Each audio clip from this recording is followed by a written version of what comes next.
Oh, baby, here we are. Welcome to the loneliest show on all of the internet. Welcome, folks young and old, tall and small. Welcome to the one and only Sam Roberts. Now, you know how we do it every single Friday night here at youtube.com/notsam. And the question on everybody's mind right now, how lonely are we? Here's a hint. Ladies and gentlemen, hot dog. Is my appearance more lonely or less lonely? Are you less lonely because I'm here? Yeah. Lonely? No, I think more. I think it's more. Okay, because that's the theme of the show. I don't want to intrude in your loneliness. That's good. I love that you're always there to give, and we've got a lot to do tonight. It's going to be a very, very special show, of course. This is the first post-Iron Sheik show. Rest in peace to the legend, the Iron Sheik. I mean, in the history of entertainment, sports, pop culture, whatever, has there ever been an individual to go from more hated to more beloved? Has there ever been a character more loathed and despised when he was playing that character meet his maker in a more beloved place than the Iron Sheik? I mean, hot dog, can you imagine in this day and age somebody not having respect for Sheiky Bubba the legend? Can you imagine? I've always had a lot of love and respect for the Sheik, but as a young boy, I wasn't around. You're still my young boy. Yeah, I wasn't around for the hatred part. I mean, are you kidding? This is the guy without the hatred for the Iron Sheik. The pouring of love for Hulkamania would not have been able to create the era that it created for a man during the Iran-Contra situation, to come to the ring with an Iranian flag with the Ayatollah's face right in the middle of it, and talk about this great country of ours, this great land, America, and go, patooey. Hot dog, you don't understand. There was a time when patriotism was good. It was actually good to love your country. You weren't around for that. You don't understand that it wasn't a divisive thing. If somebody was like, I'm here to fight for my country, then the people in the country were like, oh, that's a good guy. That's a great thing. You haven't seen that. I'm still here. Look, I'm still rocking the... Okay. Stars. Still rocking the stripes. That's good. But yeah, man, the Iron Sheik was the ultimate heel. And rest in peace. Rest in peace to the Iron Sheik and everything that he contributed to this great land of ours. And quite frankly, I mean, we're going to be going over tonight. I've ranked every episode in the Black Mirror series. So we're going to be going over our Black Mirror rankings. And maybe it's just because I've been watching so much Black Mirror, but it does feel like the Iron Sheik picked the right time to go. It does feel like even post-pandemic, it feels far more apocalyptic to me than it ever has. It could just be my ego talking. It could be, because that's part of the human existence. You want to be around for the end. So I think that everybody on some level thinks they're going to be around for the end, meaning, because I saw you gave me a face when I said that, hot dog. It sounded very, very cultish there. No, people want that. They want to believe because they don't want things to go on without them. On some level, they want to think that that's how important that they are, that they're a part of. You're not going to be a part of the beginning of civilization. No. So better to be a part of the end of civilization than just something in the middle. That's a silly end of the world Christian, religious nonsense. I don't care to be. Then explain fire and brimstone to me. Explain the fact that just randomly midweek this week, New York City turned orange. That in New York City, of all places, a place where from May until September, you just accept that it reeks of urine and feels like human waste is touching you every time you go outside. That's just a thing people in New York accept. That in that New York, in May, people said the air is too unhealthy. You really shouldn't go outside. What? And then guess what? When it stopped being orange outside, people were just like, it's fine now. Oh, okay, good. Oh, it's fine. Oh, okay. It was terrible yesterday. Yeah. But what about right now? Well, is it orange? No. Yeah, all right. So what are you worried about? I liked it. I thought it was cool for like the 2 days that it was going on. Okay, exactly. You thought it was cool.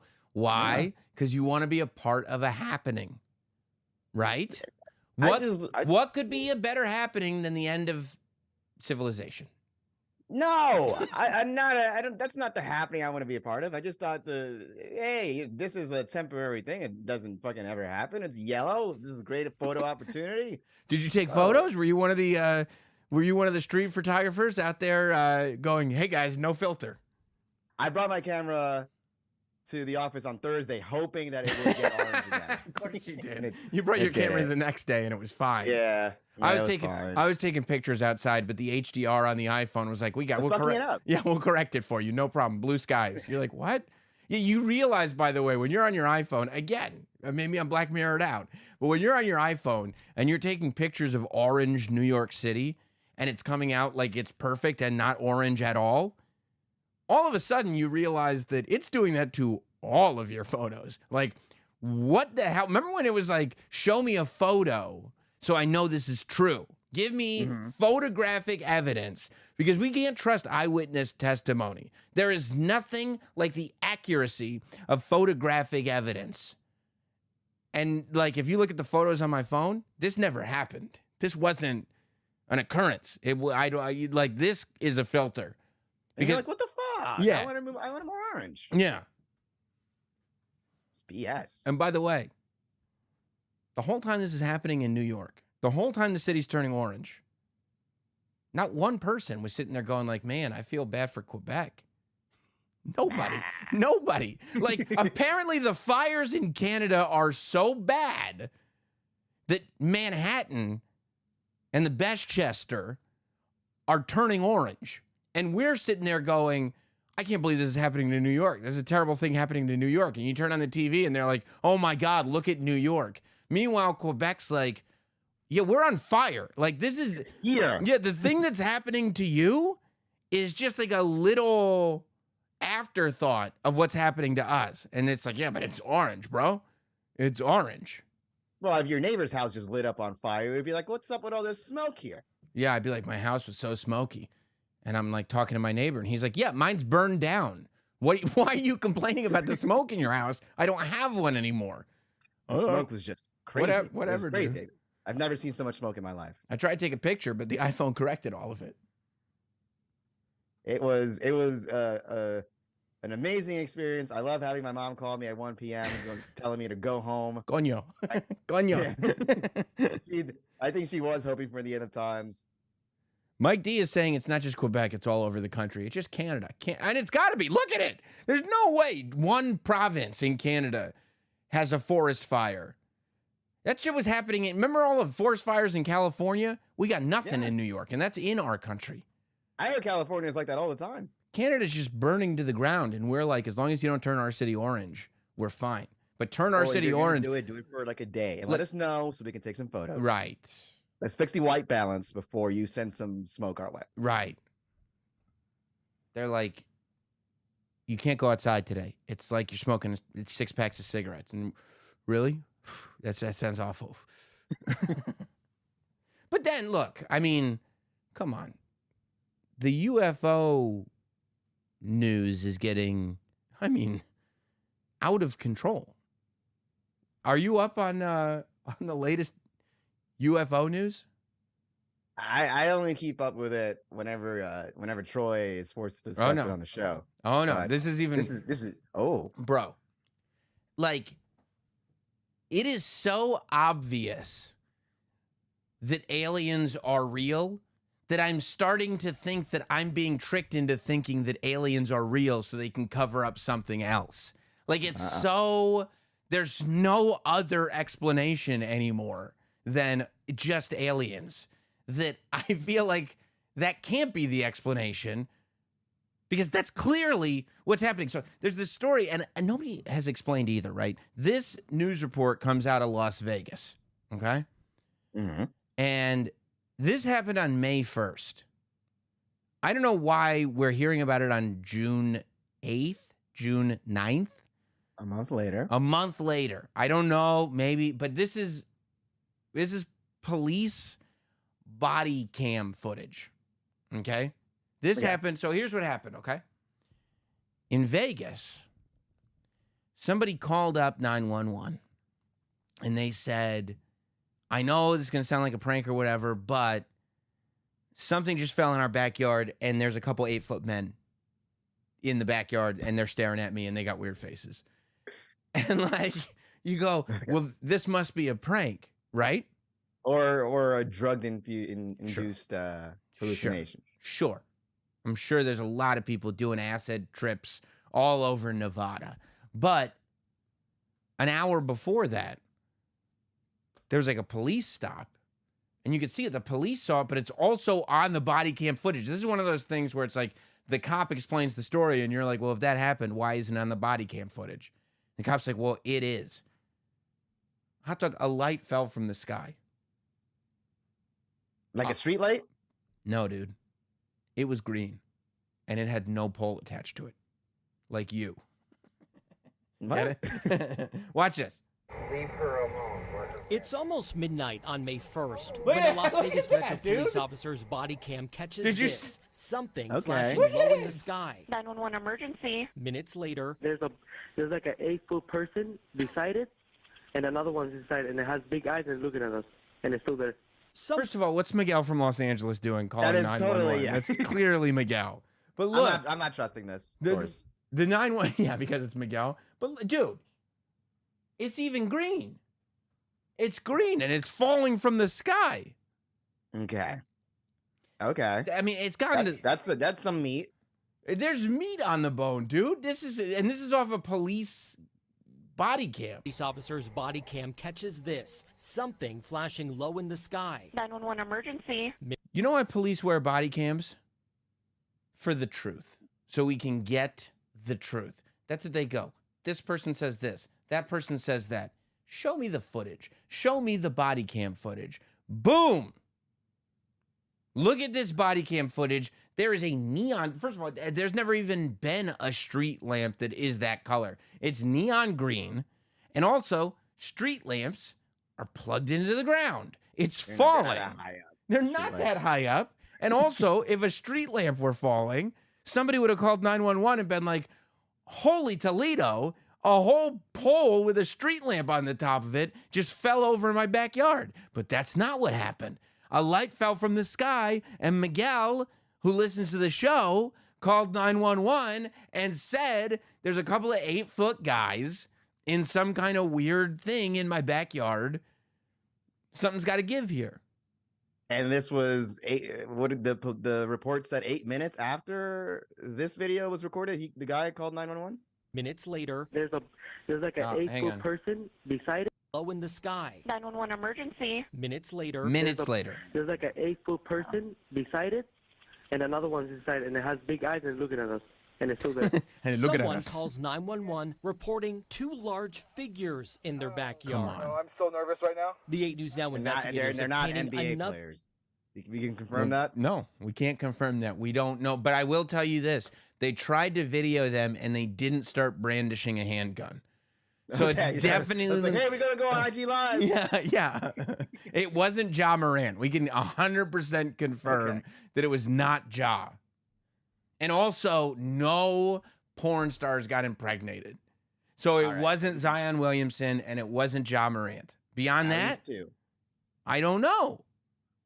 It could have been an NBA player in a spaceship, but then I would wonder, how did they get that spaceship? I know they got connections. They got money. I know they got money. I've seen their Instagrams. But I don't even know where you could buy a spaceship. Except from Elon. Elon's got a couple, I think. But his blow up.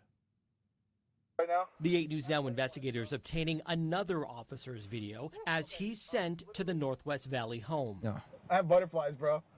Everyone saw a shooting star. Then these people say there's aliens in their backyard. By now, Come on. The cops are like, I don't like this at all. I got butterflies, bro. He was talking about a shoot. First of all, that was not a shooting star. Shooting stars are yellow, dude. You ever see a shooting star? They're definitely yellow. That's green. That's not yellow. And the iPhone or the body cam footage probably has the same technology the iPhone, and it would have tried to color correct it into yellow because they know it's supposed to be yellow, but they couldn't because it was that green. That's not a shooting star. That's not a shooting star press. That's a unidentified flying object. Identify it. I can't. Same, dude. Same. It remains unidentified. In your backyard, or they see like a big, that's what they say. They see like a big something. I like he's blaming his kids. That's what these two said. I don't know. They said they saw some aliens, but oh man, mom and dad are awake. Dude, there's no way. There's no way. If they were just, what is the payoff of this prank if it was just a prank? To wake up mom and dad and have the cops come over and you're still talking about aliens? What's the payoff? I'm trying to think of any crazy PR stunt or prank that could possibly involve someone having the resources to bring some light down from the sky and then make some kind of crazy claim, but I'm struggling to find one. Homie, let me tell you something, okay?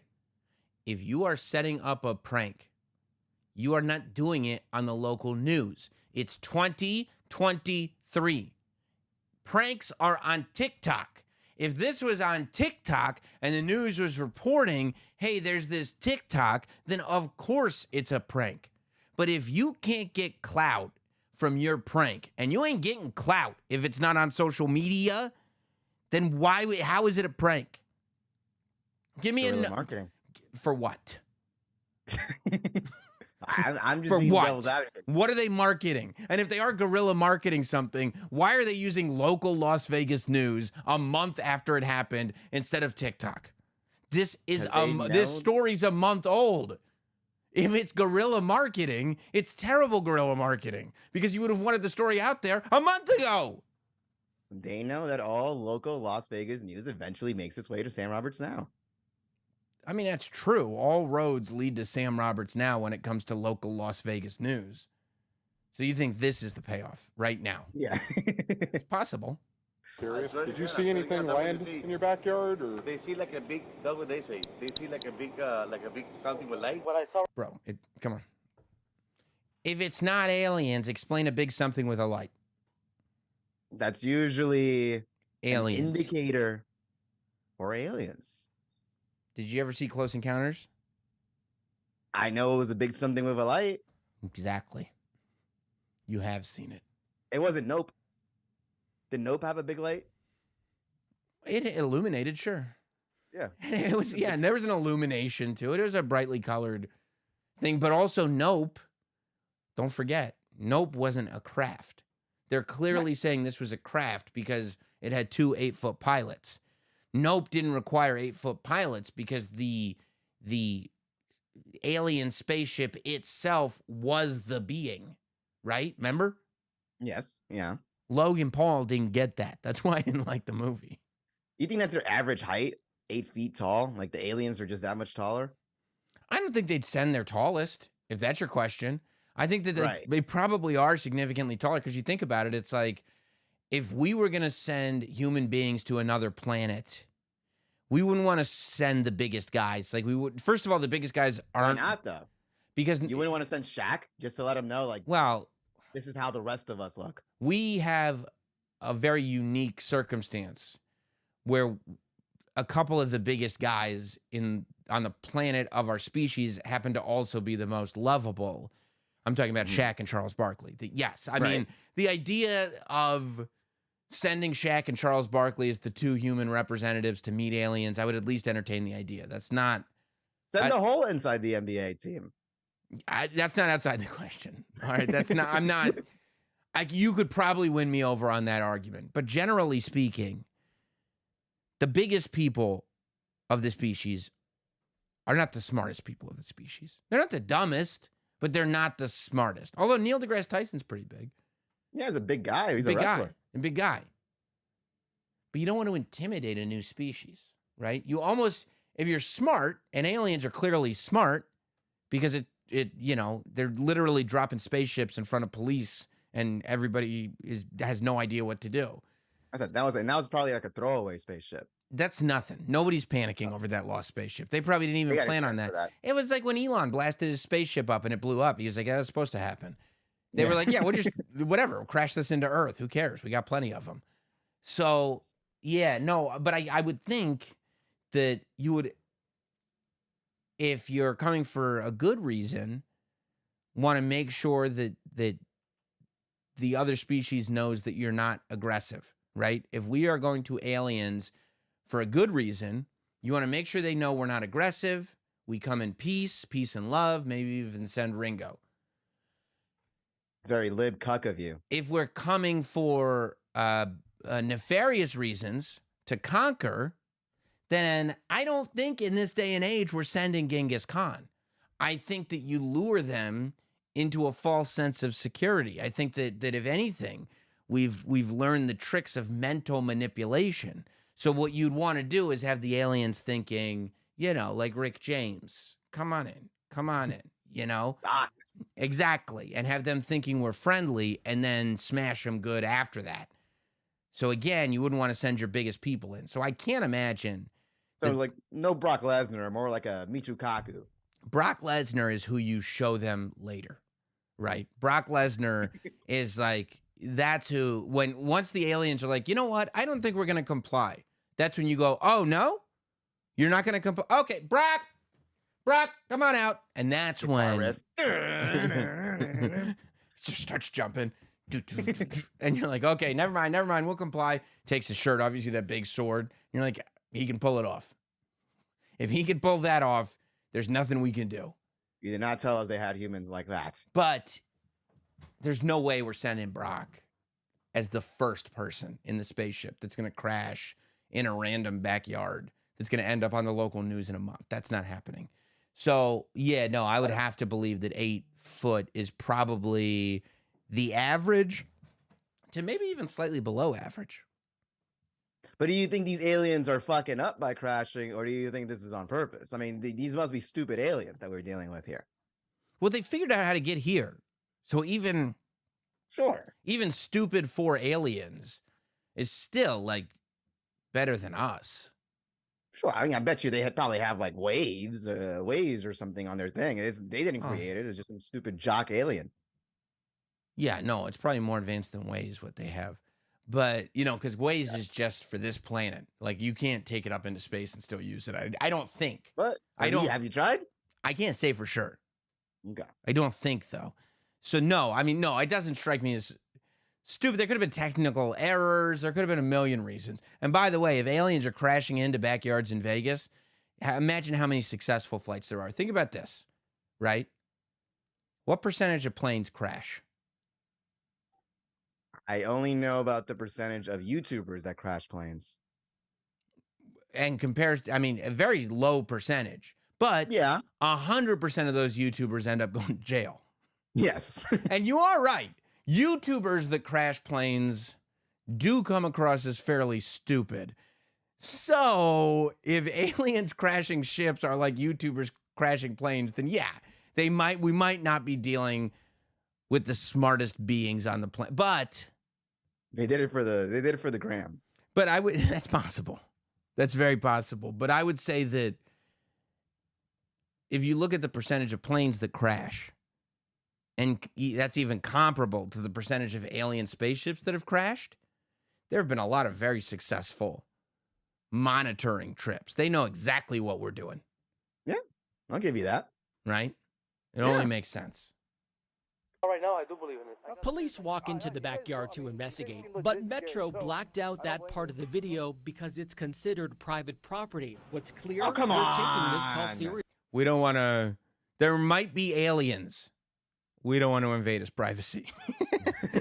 Look, there's probably aliens in Las Vegas, but this is his backyard. We're not going to show you. We're not going to show you a man's backyard. This is America, after all. Seriously. Hey, this might sound like a really dumb question, but did you guys see anything fall out of the sky? Asking others what they saw. I would normally discount it as nothing. However, seeing as one of my partners said they saw it too. Oh, my gosh. See, the cop is nervous. The cop talking is nervous. Yeah, because he's seen enough movies. Dude, a cop is going up to a civilian and saying, "Did you see any aliens by chance?" That cop for sure saw an alien. Or at least what he thinks is an alien. For sure. The reason I'm actually investigating it further. That investigation turning up no concrete answers as of Wednesday. Whatever or whoever fell into that yard, long gone within minutes. Oh, hey, if those 9-foot beings come back, don't call us, all right? Deal with it yourself. I ain't dealing with that. The cops are like, "That's out of our jurisdiction, pal. Sorry, pal. Figure it out on your own." The Space Force for that. I thought we had a Space Force. Where the hell are they, by the way? Thanks a lot, Biden. Where's the Space Force? Trump set it up perfectly for you. It's in that pile of documents on his toilet. Like, he set it up perfectly, and you're not using it. You would think the local Las Vegas Space Force Committee would be called up for such a thing. Especially since it's right by Area 51 anyway. They're probably right there. Come on, dude. Come on, man. I mean, we didn't get any clarification about what happened to the 8-foot guys. They split. They split? Well, did they get back on the craft? I need to hear more about this. They're like, yeah, that's all we know. What? Well, ask Miguel from LA. If Miguel's in the chat, maybe he can let us know. Super chat it in, Miguel. Let us know. Let us know what happened. That's the only reason I'm kind of suspicious, because there's not enough information about, okay, you see 8-foot people in your backyard with a little craft there, and then what happens? Yes. I can see that. If they're fine, nobody landed in Miguel's backyard. What the hell is that? Okay. What the hell is that? And don't you think if minutes after that happened, a call came through that Miguel said somebody had landed in his backyard, we should probably add that to the story? I would probably be like, did you buy a drone and add a bunch of flashing lights to it and then crash it in your backyard, dude? It's possible. It's entirely possible. Sure it is. There it is. If you could attach a heavy cinema camera to a drone these days, you could attach a super bright light like that. Show me the drone. I'll look for it on B&H. Okay. All right. Fine. Cops thought it was an alien, but Hot Dog says it's a drone. So I guess I'll go with Hot Dog. Is that the thing? Cops don't go to college. What? There are cops that went to college and also the police academy. Yeah. For 2 weeks. Sure. Bro, you're not smart. Hot Dog, did you go to college? No, I didn't. So then what the fuck are you talking about? What are you talking about then? I didn't graduate. I'm just saying for me to believe some eyewitness testimony that doesn't know what they're looking at. Sometimes eyewitnesses are also wrong. Yes, I know. I'm looking at it myself. Sometimes we are also wrong with our own eyes because we don't know what we're looking at. You just don't want to believe, do you? I just want to know where the 8-foot people went. I can't believe they split. I didn't hear that in the report. Did you? They said when the cops came, they were gone. How? More details. Did they get on the craft? Did they disappear Did they vanish out of thin air? Why didn't you pull out your phone? What are you, Neil deGrasse Tyson? They have alien technology. Of course they can leave. Not a photo. Everyone carries their phone. Everyone carries their phone. Not one. Okay. Yes. You keep pointing back at that. It's falling. I'm more concerned about the people. And not the not lights, by the way. The luminescence that you would have to get on that thing to shine that brightly. Look how brightly that's shining. You think that's commercial light? Body cam catches this. Look at least 5K on flashing B&H. low in the Look sky. at that. Look how bright it is. Minutes later, there's like a flame trail behind it. Look how bright it is. And who shops at B&H in Las Vegas? It's across the country. There are B&H's. No, they're not. They're not? Oh. There's one B&H. It's in New York. This is in Vegas. No way. Go ahead. Sure.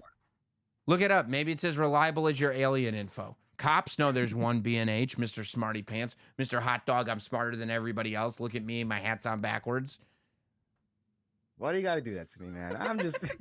This is like a skip. This is like now we're talking Skip and Shannon. Because you would disrespect me. You disrespect me? Praise him. Speaking of aliens, by the way, we may have one walking the planet once again soon. You know who this gentleman is right here, Hot Dog? That looks like Prince. Nope. Like That's a white Prince. Nope. No, that's not White Prince. That is the one and only Chris Gaines. Do you know the story of Chris Gaines, Hot Dog? I do not. Oh, boy. Well, let me take you back to a time, Hot Dog. 1999. I wasn't even born. Oh, it was a great time. 1990, and not just because you weren't born, but 1999 was an incredible time. Garth Brooks was on top of the world and had dominated the country music charts for the better part of the entire decade. This is a guy who had a sea of people in Central Park to see his show like you would not believe. By 1999, Garth Brooks had sold over 100 million albums. It's unheard of in this day and age. He'd fully conquered country music. So what does Garth Brooks do? He says, guys, say goodbye to Garth Brooks and say hello to Chris Gaines. What the hell are you talking about, Garth? Well, this, Hot Dog, is Garth Brooks with a dyed soul patch and a wig that apparently the makeup here and the hair was done by the same people who did the Island of Dr. Moreau with Marlon Brando and all that. He comes out and he says, I'm going to introduce the world. This is a true story. I'm going to introduce the world to Chris Gaines.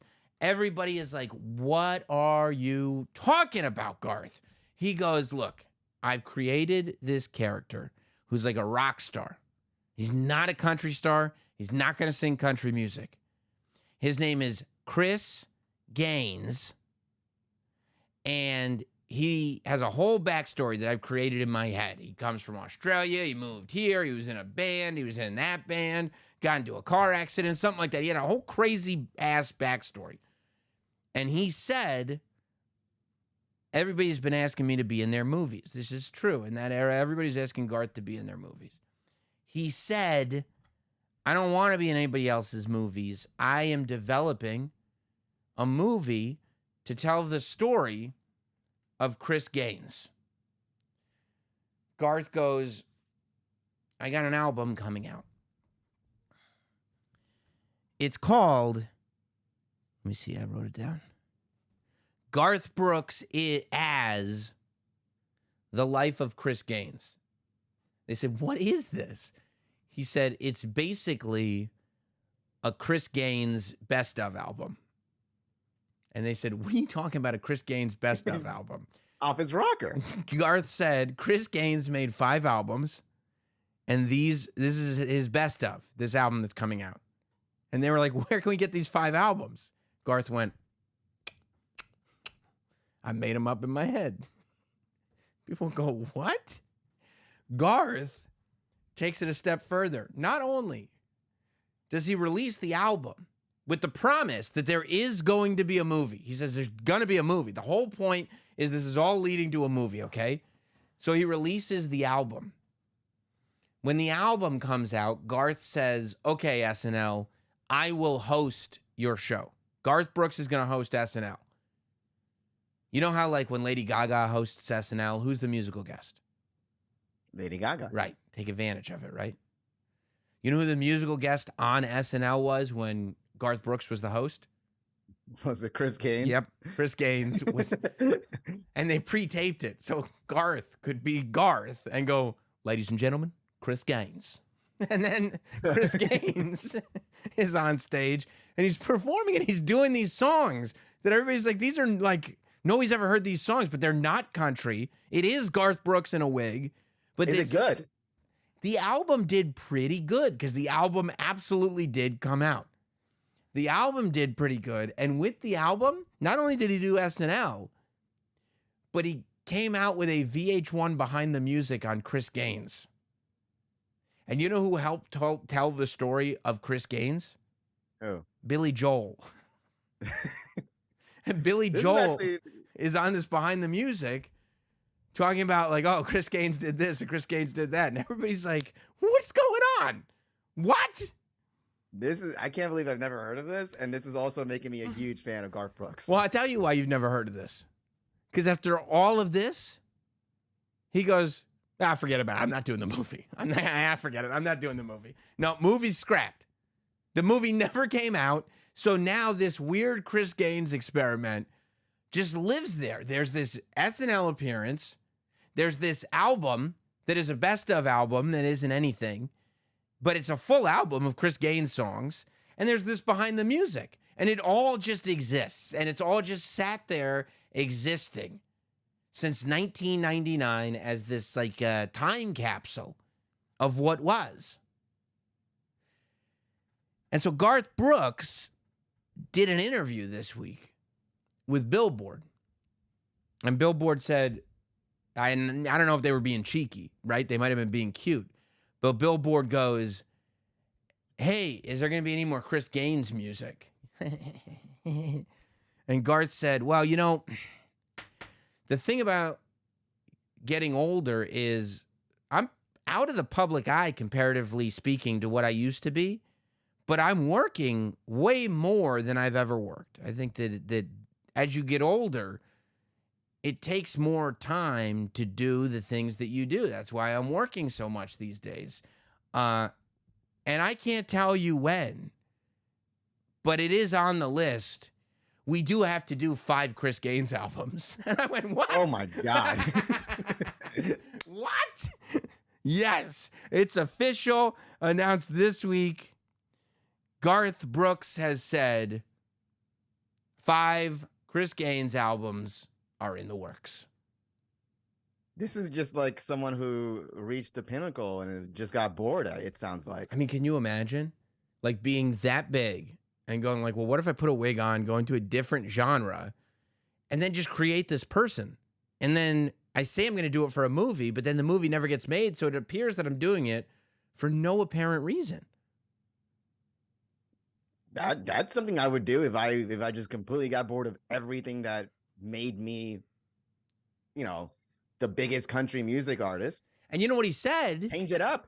He said that the Chris Gaines stuff, he said in the interview, selfishly, I'd like to do that because Chris Gaines, I like the Chris Gaines album. That stuff's just for me. And I'm like, what? That's great. This is what you do? He's sitting here explaining that 5 Chris Gaines albums need to come out, but he still won't tell anybody where the bodies are. And I don't understand why Garth is like this, you know? But this is Garth. This is Chris. This is where we're at in the world right now. This is where I'm sitting there looking at the news of the week. I'm like, oh, New York's turning orange. There's aliens. Chris Gaines is coming back. I'm like, whatever, dude. Strap in. Go for the ride. It sounds like he's got that mentality of, you know, 2 for you, 1 for me. And right now he's like, I've given you a lot. Okay. 2 for you, 1 for me, but you've gotten like 10 or 20. I'm doing 5. Yeah. I'm doing the next 5 are mine. Okay. I'm cashing in. You can sit, friends in low places counts for you to, 50. Okay. Give me 5 Chris Gaines albums, not singles, albums. 5 best stuff. 5 greatest hits albums. No. Not 5 greatest hits albums. I think what he's saying is that he put the album out, The Life of Chris Gaines, a person who has never existed. He put that album out as a best of. But since 1999, it's been eating away at him. That the album has no integrity because the 5 albums that led to this best of compilation never came out. They only existed in his head.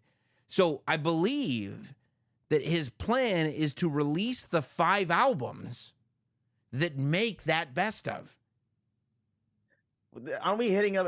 Well, doesn't that raise the issue that the 5 albums that he has in his head aren't going to be as good as the best of? No, we've already heard the best stuff. No, the best stuff has been heard. The best of them. The best stuff has been heard. No, yeah, because Chris Gaines in 1999, the story of Chris Gaines was he doesn't perform anymore. He might have been dead. I don't even remember what the full backstory was. But he certainly doesn't perform music anymore. So he's not coming out with modern Chris Gaines stuff. He's coming out, he's doing catch-up stuff. He's got to come out with the 5. He's still 80s, 70s, 80s, 90s. Yeah. So we'll see. I don't know, maybe some new wave stuff. I'm interested to see cuts. what Chris Gaines was getting into in like 88, 89. I think he could be pretty good. And Chris Gaines probably went through like an experimental phase, as all artists usually do. For sure. And I hope maybe there's a rap album in there. Oh, wouldn't that be great? Or not a whole album, but definitely tracks, right? Like a couple of tracks where he was experimenting. Imagine that though. Like, I'm going to put out 5 albums, but nothing can be relevant like past 97. Like all references. No. All 90s references that people might not understand. Tear down the wall like I'm Ronald Reagan. You're like, what? What? Oh. I love it. I love this. DQ says Chris Gaines is with Tupac in Cuba right now. It's possible. It's possible. A feature with Tupac. It'd be great. Oh, yeah. Will he have features on the albums? Yeah. Will he have features with like Salt and Pepper or something like that? Oh, I can't wait. All right. Listen. I see B Herb is in there thinking that we're gaslighting him. We said it in the title of the video. Tonight, we are ranking Black Mirror episodes. This is what it's all been leading to, ladies and gentlemen. Black Mirror is among my absolute favorite television shows of all time. And I don't say that lightly. That is a very small list. Last night, I looked at my wife. I said, you want to watch some episodes of Black Mirror? She said, not really. I said, I will never stop judging you for saying that. I don't understand it. Why anybody would ever. And there's never been a point in my life where somebody has been like, you want to watch some Black Mirror? And I haven't gone, yep, yes. You don't need like maybe like a little point of like, okay, let me get mentally in the zone for this. I stay mentally in the zone. This is why I can't watch Ted Lasso, because I always want to see the like crocodile episode of Black Mirror. Like, I'm always ready to just feel like depleted as a human being watching these shows. And that to me are some of my favorite Black Mirror episodes. Now, this very well might be the most controversial segment in the history of Sam Roberts Now, because I have gone through, in preparation for Thursday's Black Mirror drop, we're getting 6, maybe 5 episodes, 6 episodes. Maybe 5 episodes. I think we're getting 5 new episodes of Black Mirror on Thursday. In preparation for that, 5. Yes. I have gone through every episode of Black Mirror, 22 episodes in all, and I have ranked them. I'm going to say best to least best, or least best all the way down to best. I'm not going to sit there and say now worst. Worst, okay? There is not one episode on this list that I go, oh, that's a bad one. I've never watched an episode of Black Mirror and said, that's a bad episode of television. There are episodes that I like better than others, and that's what this conversation is. Number 22 is not a bad hour of television. It's just there are 21 episodes of Black Mirror that I like better than that one. And since Black Mirror is among my favorite television shows of all time, 22nd place is still an honor to be there. Okay? Not bad, yeah. Now, when I say 22, I'm just going seasons 1 through 5 of Black Mirror. Bandersnatch is getting an honorable mention. Bandersnatch, I don't consider a proper episode. It is a movie. It is part of the Black Mirror universe. But there were 2 things that I considered here. Number 1, Bandersnatch, for all intents and purposes, is a movie released by itself. No other episodes along with it. Doesn't have a season with it. It's, And number 2, it's choose your own adventure. So while technologically it's pretty amazing, when it comes to telling the stories that we tell in Black Mirror, I'm not as good at that as the people who do Black Mirror are. I don't want to choose my own adventure for an episode of Black Mirror. I would like you to choose the adventure and show it to me. I don't trust myself or any of my friends to choose their own adventure and think I'm going to get a better Black Mirror. I like Bandersnatch.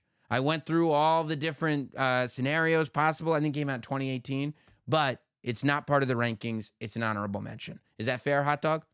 That's fair. Okay. When I was watching Bandersnatch, I got the worst possible outcome because I'm not. You're not Charlie Brooker. Yeah. You're not. There's Charlie Brooker and there's Hot Dog. Two different deals. Right here. And by the way, Charlie Brooker doesn't hang out on the wall while I'm doing Sam Roberts Now. So we all have our strengths, you know? Yeah. I think it's good. Let's start with number 20. Now, Hot Dog, you're a fan too. So you can sit here and judge me in real time, right? I'm a fan. I haven't watched all of them, but I'm a fan. Coming in at number 22. Season 3, Episode 5, Men Against Fire. Men Against Fire is, of course, the military episode where they have implants in and the guy's implant starts to glitch a little bit and he realizes that, like the people that the military is fighting, like the human beings are being disguised for soldiers to think they're these like mutants, that we have to kill these monsters when in reality, the soldiers are being tricked into not realizing that they're killing people that they should have compassion for. And this is a great episode. I support the messaging and everything. But I do think that there was a lot going on in this one. A lot of commentary when it came to war, when it came to how we treat our soldiers, when it came to race, all of this stuff is all packed in a little predictably.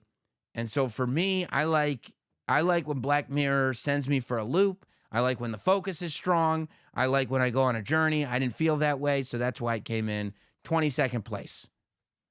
Any thoughts? I haven't seen that one. Okay, check it out. It's great. It's a great episode.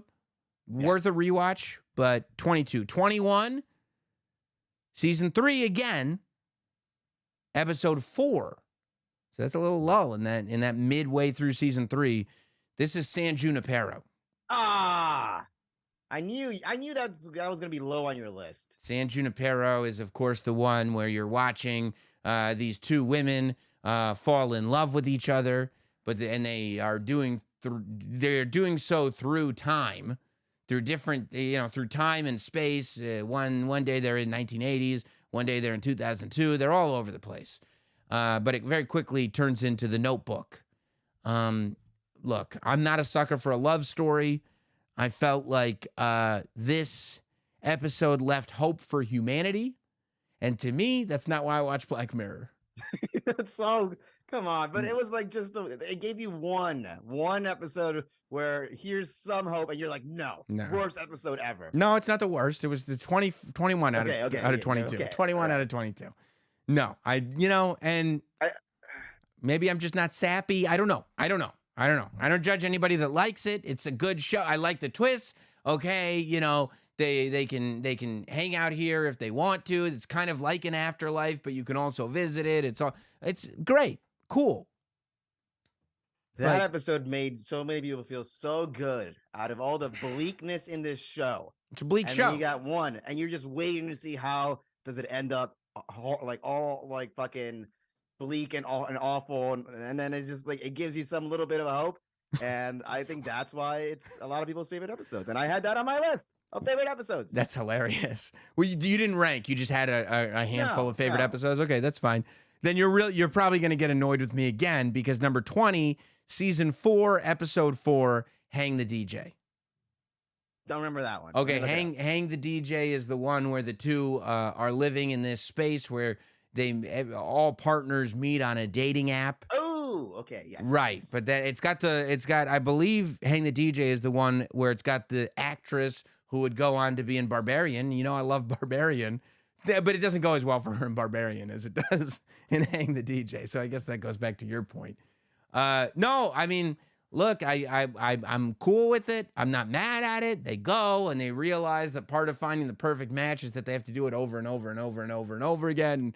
It's all good. It's just, I don't know. It doesn't sit with me. I didn't leave going like, oh my God, the journey that I've been on. It was more like, I feel like San Junipero and Hang the DJ, they go, it's not all just toxic relationships. We love too. Love is good. Love is possible. And it's like, I I know love is possible. Like, you don't have to be all things to all people. Okay. We don't know that. I don't know that. You know that because you're good. I'm good, dude. I'm good. Okay. I didn't even realize I was doing this. Getting all the mushy stuff out of the way. Getting it all out of the way. I like that episode a lot too. Hang I the forgot DJ? to put that on my list. Yeah. B-Herb says it had good pacing and a sense of journey. Yeah. Yeah. I mean, no, it's a good episode of television. It just isn't like, that's not something that I'll rewatch over and over and over again. Like the ones towards the end, I've seen dozens of times maybe. Like I just can't stop watching it because I go, oh my God. Season 5, episode 1 is number 19, Striking Vipers. Striking Vipers. It's cool. Good episode. I like the way it ends where they're just making love with each other in video games. Papa Doc kills it. All good, but I mean, that one almost feels like you kind of know what the premise is halfway through the episode and they just kind of let it play out, which isn't always a bad thing. It's just there's not these oh my God, mind-melting twists in it. It's just sometimes in video games you can make love with your boy. and it's cool. And it is cool. Hey. It's cool. My boy looked as hot as that Asian chick in that video game. Come on. Can you blame me? Would you make love to Nigel in a video game if he was that hot Asian chick? Oh, I don't know about it. I would be like, look, can we get another? I have a lot of gal friends. Can one of them pick up It'd be the you stick? and Nigel in the rain going, but it's different in the game. It's different in the game. It's a good episode. Yeah, I'm like, Annie, why don't you pick up the sticks? Come on. She's like, I don't play video games, dude. All right. Coming in at number 18, back to season 5, episode 3, Rachel, Jack, and Ashley 2. It's a good episode. This is the Miley Cyrus episode, where the pop star is under control. I feel like a lot of the Britney Spears stuff came out after this episode. That's one of the things that makes this show so great is that they get real good at predicting the future. Good episode, but it doesn't sit with me. It's not one of those episodes that I go like if I were having a friend over and wanted to prove to them that Black Mirror is one of the greatest things to ever exist, Rachel, Jack, and Ashley 2 wouldn't be it for me. No. Number 17 out of 22, season 4, episode 5, Metalhead. That's the one where she's running from the dog robot. It's the episode that's shot entirely in black and white. And, it's good. But it's almost like a horror movie where you're just watching this robot dog never stop. Like there's just nothing you can do to stop this thing. It's going to get you. It's a good metaphor for technology. The robot that they use is really good because it looks like everything that Boston Dynamics has been creating since this episode came out. It feels realistic, but it's just, it's cool to look at, right? I like stories. I love a good story, not like a story with some real meat on the bone, okay? And not like a love story, like a real, we're going on a journey here. And this one is an episode that's very cool to look at. Coming in at number 16, season 5. So now the complete season 5 has been listed. Season 5, episode 2, Smithereens. That's when they pick up the kid who's in Snowfall, and they pick him up in the Uber, and then he holds him hostage, from the tech company and everything. It's a good one. It's definitely the best. I think I ranked it properly in season 5. It's the best episode in season 5. I think Topher Grace on it as the yes. Topher's awesome. Yes, Topher's awesome in it.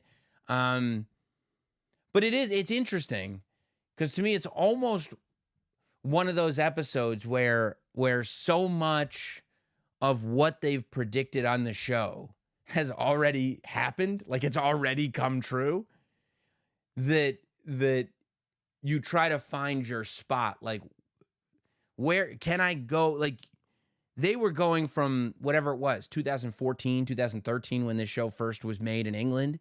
Like from there, looking into the not so distant future and writing episodes. Now it's like, okay, from like 2020 or whenever this season came out, looking into the not so distant future.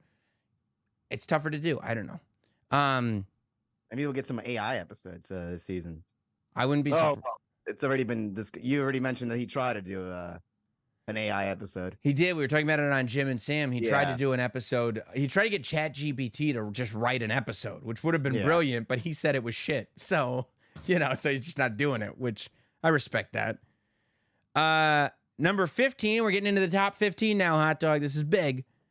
Coming in at number 15.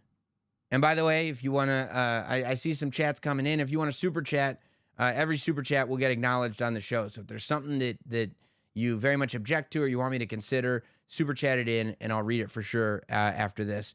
Tell us your favorite episode. Leave it in the comment. Leave it in the comments. Coming in at number 15.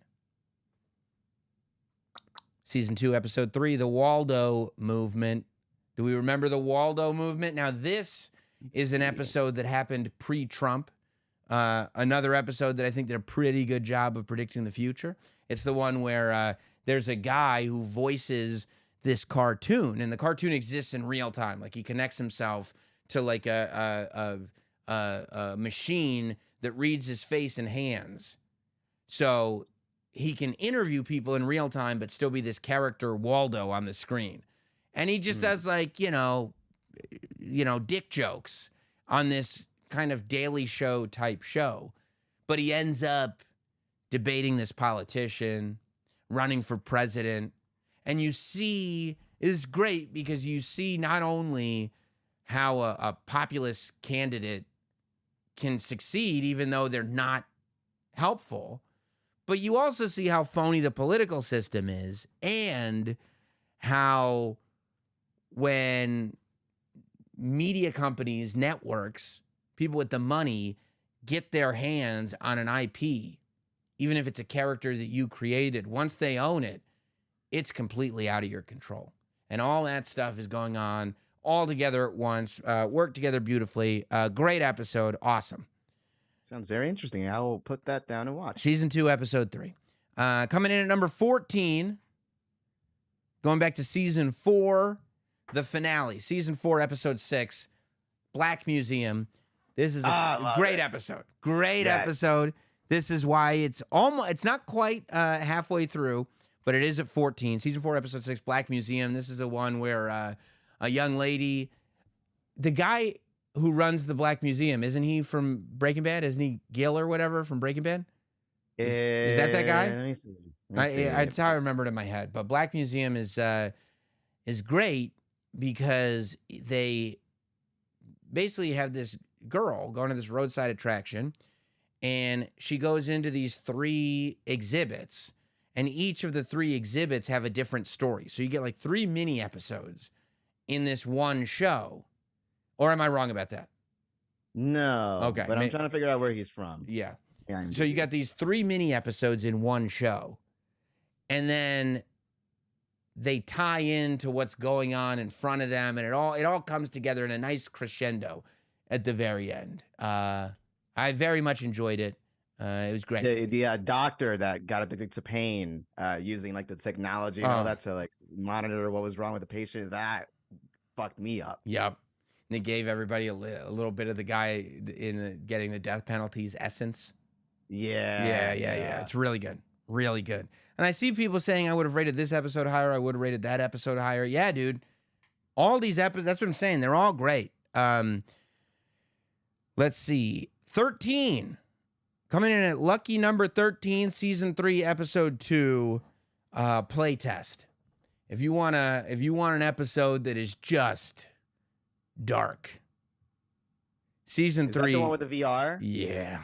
Yeah, okay. Where it's going after whatever your biggest fear is. Like it taps in, like he's just a backpacker and it's tracking what his biggest fear is. You think the episode has ended a couple of different times. It hasn't. And I mean, the ending is it's a miserable ending. It's a terrible ending. But that's what I love. I love that stuff. The worse, the better for you. I feel like the bleaker it is, the higher it up is in your rankings. I mean, based on this list, you ain't wrong. You ain't wrong. Yeah, playtest. My only qualm with playtest is at points I feel like it's a little muddy. It starts to get a little muddy, I think, at points. There's a lot going on, and I feel like what's actually happening. Yeah. I feel like it needed to get filtered out just a little more. Otherwise, it would have been even higher. Coming in at number 12, season 3, episode 1, Nosedive. It's a favorite of a lot of people. This is the Bryce Dallas Howard episode. This is the social credit system. This is when, you have to get likes. Everybody knows how many likes you have. You have to be polite to people. Otherwise, anybody can give you a like or a dislike depending on where you are. She's trying to get invited to this wedding, but only people on a level 4 can get invited. She's got to go find her. And again, it's a very good showcase of how strongly people value the way they're perceived and how they get likes. It's what we do on YouTube. Like this, like this, like this. Now, a lot of us are just trying to get ourselves into the algorithm, but it's no different than Bryce trying to get invited to this wedding, and that's why she needs likes. She doesn't really want to be a good person. Mm-hmm. So Nosedive comes in. Commentary on social media. Yes. Nosedive comes in at number 12. We got to number 11. Number 11. This is the halfway point, hot dog. This is big. Okay. And this is an episode that I ranked much higher up. Like, meaning I didn't rank it as well. Like, it was more, some of these other episodes came in front of it. And then I watched it again, especially in the context of it being the first show. And I was like, you know what? That was way more brilliant than I thought it was the first time that I watched it. Number 11 is season 1, episode 1, the national anthem. It is the pig fuck episode. It is so good because you're so distracted the first time you watch it by the fact that this guy is sitting there for an hour making love to this pig that you go, what is this? But just that realization that the real thing that we're seeing is everybody's so glued into watching this happen that nobody realized that it didn't have to happen, right? Everybody was so into watching this person get destroyed that nobody was around to see that he didn't have to get destroyed at all. And the artist was right the whole time. That I was like, yeah, it's great. It's great. Now, look, I hate his wife in this. The fact that his wife is giving him shit over having sex with this pig. It's like, dude, you think I wanted to have sex with a pig? And then, because it's a commentary on so much, right? The fact that his wife is giving him a hard time because he had sex with a pig. The fact that, like, the whole political system where they're like, look, if you don't have sex with this pig, the party is not going to be able to get behind you anymore. And he's like, all right, I'll have sex with the pig. like there's so much happening. The queen's on the phone. She really needs you to have sex with that pig. Well, okay. All right. And then, literally everybody in England, they're like, please don't watch this, okay? And everybody in England is like, no deal. No, absolutely not okay. Hot dog, if the president were having sex with a pig, you watching? If you were having sex with a pig, I'd watch. The level of power that you have to be having sex with a pig. Yeah, I don't even have to be interested in you as a person. And I'm watching you have sex with a pig. And it's the one episode where everyone that's like introducing you to Black Mirror goes, you can skip that one. Don't even worry about it. Nothing else in Black Mirror is like it. Ignore it. Right. It's like, don't even worry about watching that episode. And they go, which episode? And you go, well, so they have sex with a pig in it. And I'm watching that episode. No, I'm for sure watching that episode. But really, if you watch it again and you get back to it, that's not a true assessment of it. Where it's like, you don't really have to watch the one where the guy has sex with a pig. Because you do have to watch the one where the guy has sex with a pig. Because it's more about the people watching the guy than it is about the actual action. But you have to, so what I'm telling you is not only do you have to watch the one where the guy has sex with a pig, you have to watch it a few times. I'll watch it tonight. Which might be the point of the episode. and I might be lost in there somewhere. Are we ready for the top 10 right now? This is what it's all come down to. The top 10 episodes of Black Mirror, season 1 through 5. And I'm pretty confident. I like this list because I didn't do this on purpose. But, you know, just in the way things were ranked, I'm left with, let's see, 4, 3, 2, 1. I'm left with representatives of every season, except for season 5, in the top 10, which I think is right. Out of my list of 1, 2, 3, 4, 5, my favorite 6, I still got 2 in the running right now from that are in your top 10. Okay. Number 10, season 2, episode 1, Be Right Back. This is, of course, the episode where the young couple, married, husband dies, boyfriend dies, whoever. I don't remember if they're married or not. But he dies. She signs up for a service where she gets emails and phone calls from him because they go through all of his old voicemails and all of his old tweets and all of his old Facebook statuses, and they compile an AI version of him. And so she starts getting phone calls and emails from him, and she likes it so much that she goes a step ahead with the service and gets like an AI robot version of her dead husband. And you just see where that disconnect comes in. You see what I'm saying? You see where that disconnect. I haven't seen that one. That sounds it's good. You'll love it. You'll love it. It's really good. Coming in at number 9. Speaking of Nope, season 1, episode 2, 15 Million Merits. Great episode. This is only the second episode of the series. What's his name from Nope? Daniel Kaluuya, is that it? Something like Daniel, that. Kaluuya. Yeah, Daniel Kaluuya. He's great in it. They're living in a dystopian future, believe it or not. This is only the second episode of the series? This is season 1, episode 2. And they were already... Yeah. Where that maybe as my favorite or maybe my second or third. It's great. And it's so rewatchable. Everything exists in the episode in this weird prison-like concrete tower, basically, that they all just live in. And you don't know if they're prisoners or if this is just... I took it as this is just how people live now. Nobody goes outside anymore. It's just buildings. And they have it's a big time commentary on commercialism, the entertainment industry as a whole, and of course those reality American Idol type pop shows. Really, really good. And the first instance of that song, anyone can understand. Anyone who knows what love is can understand. I think that's what it's called. I wrote it down here. Because that song, I realized, comes back over and over and over again.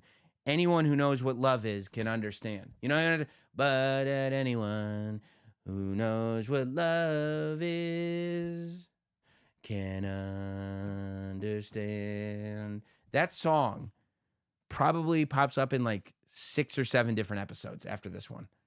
Oh, like, wow. It's so, if you start watching all the episodes, you'll start hearing it and realizing like, oh my God, it's that same sort of like 60s female, almost doo-wop-y sounding song. But it's the song that she sings at her talent show performance. But it's great. It's really good. It's really good. 15 Million Merits is definitely an episode that I go, if you've never seen Black Mirror, 15 Million Merits is a great place to start and be like, yep. The only reason it's tough to start with 15 Million Merits is there aren't that many episodes that are better than it. But I was able to come up with 8. It's very bleak and depressing when you realize like people are just living in that room and like they don't have like actual daylight. They just have like an animation of like a fucking a rooster and all that. And they want to watch. It's got to skip the ads. You got to pay to skip the bullshit. Yeah. Like it's a hopeless existence. This is just what your life is. It's a hopeless screen-filled existence. So just be dumb and be entertained by the screens, live and then die. Okay. Coming in at number 8. Going back to season 1, episode 3, The Entire History of You. The third episode in the series, The Entire History of You. Of course, this is where people have a implant in their eye. It's like a contact or an implant or something. It's in their eye, and then there's one behind their ear, and they're able to record all of their memories and also cast all of their memories. And you see where reliving the same moments can do a lot for jealousy, tearing apart a relationship, the way the truth comes out, the way this is one of the first episodes, because this is only the third episode.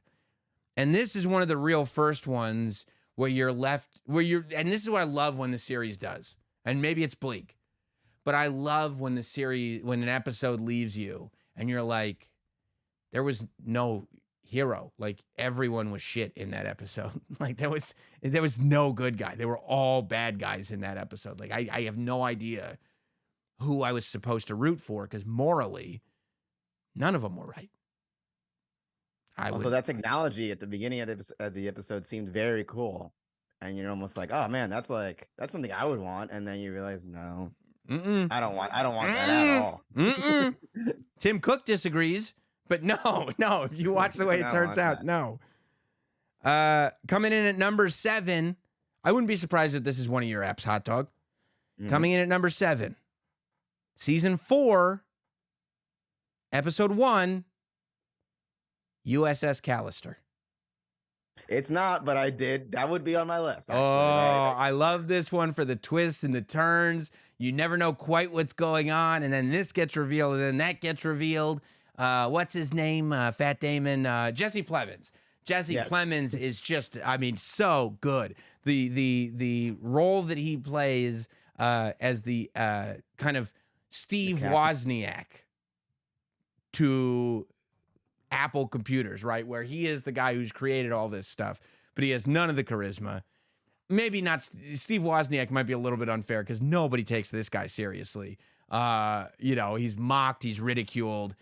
And so he takes DNA from the people who work with him and creates a version of them, a copy of them, to put in this game that he's made. But when you make a copy of somebody using DNA, you give them consciousness. So really, they still exist. They're still just there in the game being tortured by Jesse Plemons. It's great. Jesse Plemons is so good at playing a quiet psychopath. Yep. Just somebody that you're like, yo, he's a good dude. And he's like, I killed 3 children today. And you're like, what? Yeah. Like, really good episode. Season 4, episode 1, USS Callister. Are you ready for number 6, Hot Dog? We're almost at the top 5. This is huge. This is big. Let's go. All right. Number 6, Crocodile. You want to talk about bleak? You want to talk about... Crocodile is the one where it starts with a woman and a man committing vehicular manslaughter, and they cover their tracks. And the woman has to go through a series of incidents because they live in a period of time in the not so distant future where everybody's vision and memory is recorded, and insurance companies and investigators are able to go through people's visual memories and brains. So if you see, and so the things that she does to protect herself, like she's a mom, she's a wife, she just wants to live a normal life, a normal, happy life. And the despicable things that she does. I'll tell you about this one, Hot Dog. My wife won't watch it. And will get mad if she falls asleep on the couch and then she wakes up and I'm watching and she sees a second of it, she gets pissed. Is she a general fan of Black Mirror? She likes Black Mirror kind of show. Right. Yeah, she doesn't like the bleakness of it. Like Nosedive, like the Bryce Dallas Howard episode. That's probably as dark as she wants to get. So when I'm turning on Crocodile, she like San Junipero? I bet she loves San Junipero. Yeah. And I bet she'd be like, oh, Striking Vipers. Like, oh, that's an interesting premise. And I'm like, yeah, but what about crocodile. She's like, no, crocodile. No crocodile. I don't even want to say exactly how dark it gets in case anybody hasn't seen it, but I mean, dude. Okay. Have you not seen Crocodile? I got 3 right now that I'm going to watch from you. The Waldo Movement, Be Right Back, and I'm going to write down Crocodile. Oof. Text me after you watch Crocodile, because you'll be like, what the fuck? What the fuck? Are we ready for the top 5 here, guys? Are we ready for the top 5? Let's go. Oh, baby. Top 5 episodes of Black Mirror thus far, seasons 1 through 5. Coming in at number 5, Archangel. Archangel, number 5 episode. See, an Archangel, a woman loses track of her child, you know, and her child also has a fear of dogs. So there's this technology that is made where you can chip your child, and then they give you a tablet, and you can not only track where they go, but you can see what they see. And it starts innocently enough. It's this little kid, right? And the little kid's in the kitchen going through stuff, and the mom says, oh, she's looking at her tablet. She sees the little kids going through the candy shelf. Oh, I saw it. Hey, I told you no candy. Okay. You can put on the tablet if you don't want your child to see things that put them in a state of stress.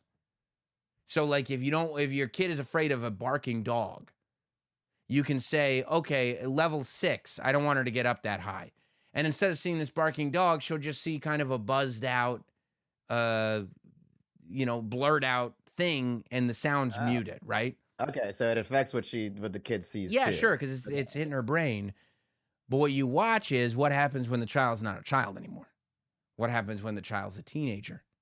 What happens when the mother has to let that child go and be independent, but doesn't actually have to, because she can just pull her tablet at any time she wants and see everything the child is doing.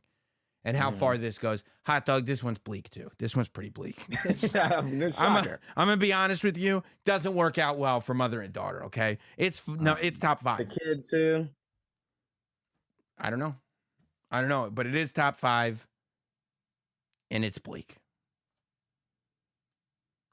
You want to see what number 4 is?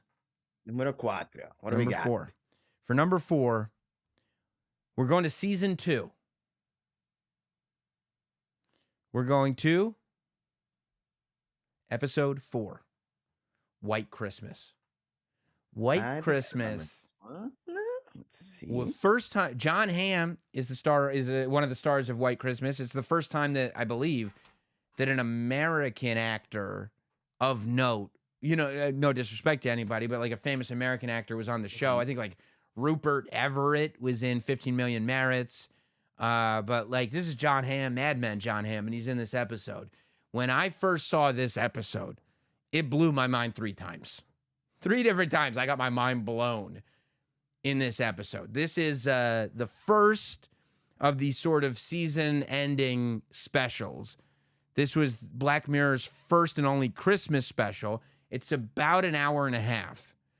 And it's somewhat similar to Black Museum in the sense that in White Christmas, you have 3 different stories that are told, but they're much more intertwined and connected with each other. I mean, this is one of the most genius episodes of TV that I've ever seen. Just from start to finish. Hot dog, you watch this episode and you'll be going, oh, what? Like multiple times. There are multiple what in this thing. Like for every story. I told you there's 3 stories. Like every act 1, act 2, act 3, you'll be left like with your brain melting. And it would have been fine if it was just 1. You might leave this episode like the guy in Playtest, where he's just like, I don't know who I am. I don't know who I am. That's usually a Friday night for me anyway. Yeah. It's awesome. I love White Christmas. I watched it again this week. It blew my mind again. And I mean, the ending will fuck you up too. It'll fuck you up something fierce. It's good, man. I'm writing it down, but like, no, all these recommendations just scare me. Okay, you hit me with the recos at the end of this list, and I'll give you the order in which you should watch the recos, okay? Okay. Okay. Are we ready to get to top 3? This is big. Are we ready to get to top 3? Yeah, I still got one in there. Okay. Yeah, I bet this one's yours. Possible. Possible this one's yours. I love that you still have one in the top 3, by the way. Yeah. Coming in at number 3. Sticking with season 2. It's a great season. Season 2, episode 2. White Bear. It's not, but. Dude, this White Bear episode. This is season 2, episode 2. And it's probably the first episode that, like, the twist, usually, like, your whole face turns upside down. Like, you're like, no fucking way. This is the one where you are really rooting for the bad guy by mistake the whole time. But then really the good guy is also just as bad as the bad guy. So you're like, what is right? What is wrong? Who do I care about? Why do I care about them? Why are we even alive? Like that's where I'm at. White Bear is genius. White Bear is genius because it speaks not only to like just creating something with a good twist, but it also speaks to our inherent bloodlust as human beings. What's the synopsis for this one? So it's a woman wakes up completely confused, doesn't know who she is, doesn't know where she is. She's in her house. She's sitting in a chair. The TV's on. Pills all over the ground, so it looks like she might have tried to commit suicide or something. Who knows? Mm-hmm. And she goes outside trying to get somebody to help her. There's all these people that are following her around with camera phones, just filming her. There are people in other houses that are just filming her. And then a guy gets out of a car with a rifle and a mask on with a symbol on the top and starts hunting her down. And that's where we begin. Oh. And we go on that journey of like, why is this poor woman being hunted? Who is she? Why doesn't she remember? But it's so satisfying. Everything gets answered. It's one of those where it's like, it's so open-ended at the beginning and just so wrapped up by the end that you're like, oh my God, this is exactly what I wanted. Okay. White Bear coming in at number 3. This is going to be yours then. If White Bear wasn't yours, this will be yours. Coming in at number 2, which ironically, season 3 is the top and bottom. Season 3 bookmarks this this whole list. 22 was season 3. Number 2 is season 3. Episode 3. Shut Up and Dance. Yeah, there we go. I mean, bro. You talk about rooting for the wrong guy, bro. Like, what? When you're sitting there at the very end, you're going, no, because I felt real bad for that dude. No. You're telling me. You're telling me for a P word. You're telling me I was rooting for Jared Fogle this whole time and not because of the sandwiches. What? Bro, this episode. The desperation on this kid. Like, why? Who wouldn't root for this kid in the beginning if you didn't know the backstory? Because you're sitting there going like, he's going to be okay, but I understand. Like, he's probably just overwhelmed. He's never, like, the internet, they're attacking him. He keeps getting texted. He's going to do things that he regrets. And then you go, no. This is what was going on. And you're like, oh my God. Well deserved. Yeah. Although maybe not for the other guy. Well, the other guy was no, but is it well that like again? This is another one that goes into that bloodlust. Like you want justice to be served, but the idea of wanting somebody to be tortured, to have their life ruined for our entertainment, and we're okay with it because they're bad. So if they're bad, we are okay to find amusement and entertainment in watching their life get ruined. Right, yeah. But doesn't it make you a bad person to be entertained by somebody's life getting ruined regardless of who it is? Yeah, it's a big philosophical question. Levels to it. There's levels. I it's felt bad complicated. for the guy who was. There was one guy who was like cheating on his wife. That's like the worst thing he did, right? Yeah, he wasn't nearly as bad as this dude. Yeah. So it's like, okay, like this sucks for this guy. For the They told that dude's wife too. That's fucked up. Yeah. Damn, man. Ready what's episode. number But I mean, one? I see by the way, there are people saying San Junipero is probably number one. I love it. Number one, this is very the first 2 minutes. This is very controversial because even on the Wikipedia of this episode, it says reviews were very mixed. There are people who don't like this episode. Isn't I like already see people writing it in. it was an hour and a half long. It was the finale. Bro, I did not plan this, I promise you. Number 21 and 22, the top two on this list, meaning my least favorite, are in season 3. But also 2 and 1, meaning my most favorite, are also in season 3. Hated in the Nation. I love this Hated in the Nation episode. Maybe it's because I have a crush on this actress. I don't know what it is. But I love Hated in the Nation. It's in Hated in the Nation, there's like these mechanical bees, right? That are being hacked and that are going after specific targets. But you start to realize that the targets are the reason they can't get the targets away from the people are because the population, like the people online, are the ones that are controlling them, not one person. A hashtag movement is controlling them. And again, it goes back to that bloodlust in people. Look, I love a show that makes us look at ourselves as a full entity, not as an individual, but as an entire collective and go, should we be changing some things? You know what I mean? Like, yeah, I don't know about that. Good harsh look in the mirror. Yeah, Hated in the Nation. Because in the beginning, it's just like, if you're afraid of bees, this is not a good episode. And then it goes... Is that what hooked you in at first? And then it goes much deeper than just the bees. See, I see B-Herb76, very meh, way too long. A lot of people said it was way too long. For me, I would have watched another 45 minutes of this Irish lass on the stand telling me what was going on. But maybe that's me, you know? I think it's great. I think it's a genius episode. I love it. Some people said it's lame. I think it's awesome. That's my list. Is it bleak? Is it super bleak? Is this It's fairly bleak. It's fairly bleak. Yeah, it doesn't seem like there's a lot of hope for humanity after this one. Yeah. I haven't heard that much about this one. So It's I'm my shocked favorite. that it's your number one. It's my favorite. I realized it a while back. I was watching it for like the third or fourth time, and I was like, holy shit, this is my favorite episode. This is the one I watch every day. All right. And like, you want to say, I don't understand why you like things that are bleak. You tell me. Yeah, we're heading in that path, aren't we?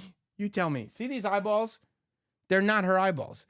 They're trying to make you think that the glass is see-through. The glass is not see-through. Bro, I watched this Apple commercial. Number one, it says, they go, well, when you can't see through it, when you're watching a movie or something, and when you're fully, in the thing, then this like weird blue mist comes over the front screen, so everybody knows.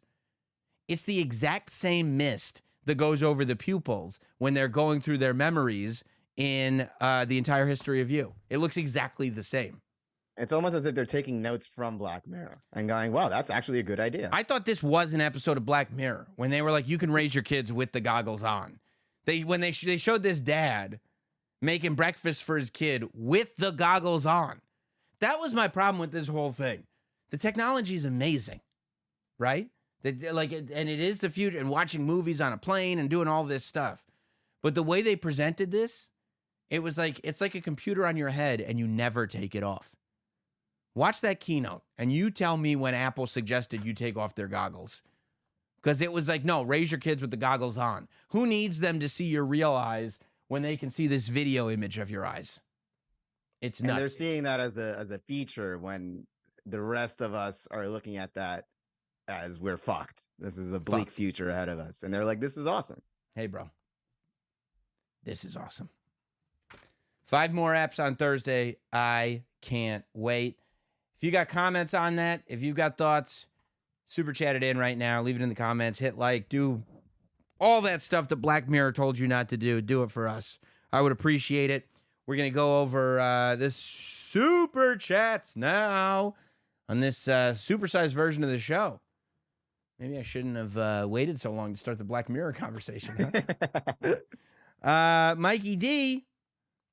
New Yorker's sky is clear now as Canada still burns. Yeah. New York sky is clear. Canada is burning, and nobody's heard anything here about Canada. Nobody's talking about it. Everybody's like, this is great. Problem. Yeah, this is great. Sky's blue again. We outside.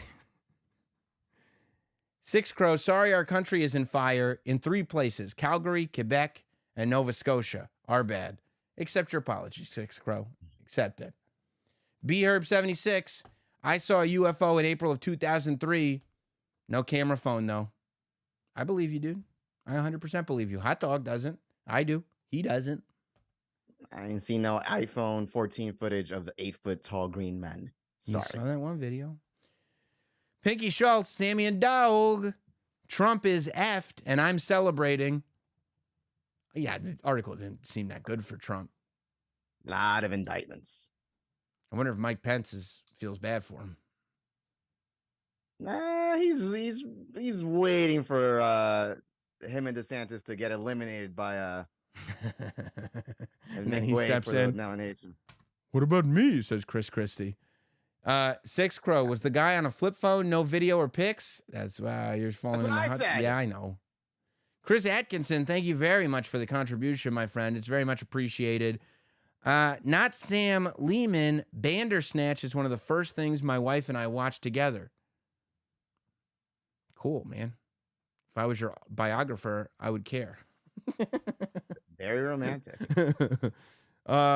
You probably should have watched San Junipero together. Yeah. I watched Crocodile with my wife. B Herb, F Mary Kill, the White Bear Girl, the Shut Up and Dance guy, Hot Dog. He says, I'm determined to get Sam not to kill Hot Dog. Okay, well, White Bear Girl turned out was not a great person, but probably a little nuts. So probably F her, right? Okay. Probably F right, White Bear Girl, right? That would be a lot of fun. Here it comes. Yeah. Here it comes. What do you got, Sam? I'm getting out of this one. Shut Up and Dance kid. Guy.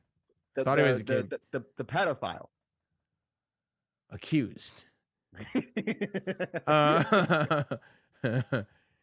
Well. It's a tough one, isn't it? You know what? Uh-oh. I love the idea. If you're going to marry a dude. Don't you? Make sure that dude is in jail so you never have to deal with him. Oh, fuck that. You see what I'm saying? Like, he had a nice house. Remember, he had his computer. He had the whole deal. He comes from money. He's in jail anyway. So probably marry him, let him rot away in jail. And who was the third? Ooh. I'm the third. Oh, I guess I gotta kill Hot Dog. You'd marry him and kill me? Well, I'd have to deal with you every day. No, dude. Plus, you'd always be asking for stuff. You'd probably come up with all these. Oh, you want to go here? Like, shut up. You got Raw tickets? Yeah, exactly. What are you gonna bring to this relationship? Thank you for the contribution, Zetar. Appreciate the sticker. Nathan Gerald says, thanks for the supersized show. You're the man, Nathan Gerald. Appreciate all you guys super chatting. Appreciate everybody tuning in. I put up some shorter videos on this here channel, segments from the show last week. If you're into it, check them out. If you've watched them already on the long show, then I guess you don't have to. But make sure you subscribe. Make sure you tell all your friends about it. Make sure that since you have 5 styluses,